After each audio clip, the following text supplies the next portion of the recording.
guys, and now I will be covering the topic of how you can remove this nasty Trojan or malware threat that's been plaguing your computer recently. This video will be including automatic removal, and then it's going to take you through the manual removal steps plus some backup tips. Now, first of all, before beginning this video, I want to say that it's very important that you look only for legitimate sites or video YouTube channels that are real people, and because there are a lot of sites that are dubious and are only after your money, so you need to be careful and always check the people behind it. So let's begin with the removal process, shall we? For the automatic removal, we're going to be using the help of an advanced anti-malware software, which we're going to be downloading by going at the removal video and clicking at the link in the description.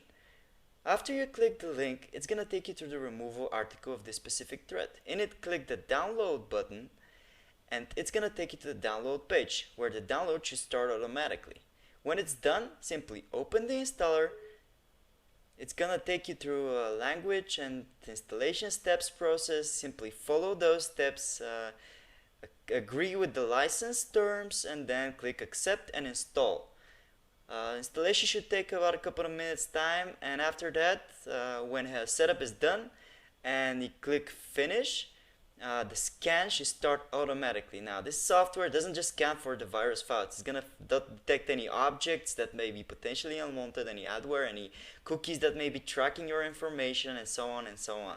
And scan should take a bit of time, and when it's done, simply you have to select all the objects that are viruses and click on the next or fix now button, and the software will take care of them. Easy as that, guys.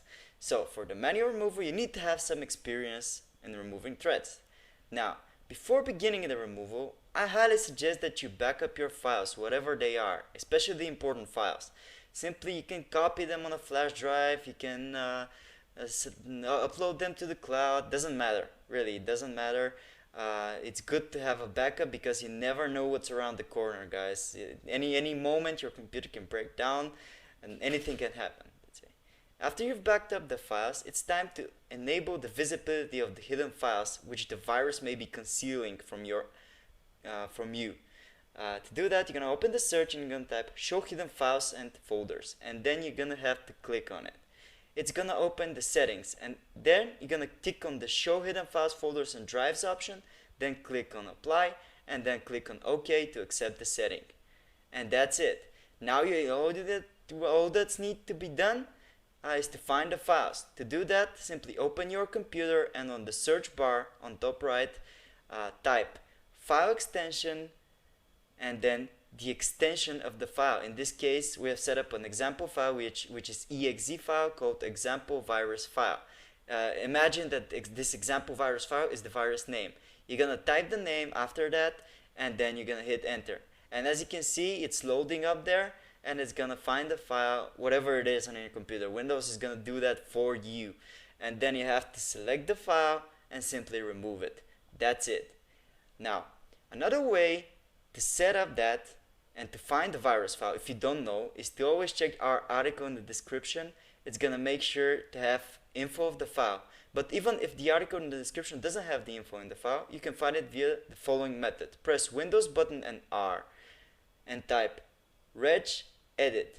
Now we're gonna have to remove any registries that viruses usually create on your computer from the registry editor. But first, let's back it up by clicking on File and Export.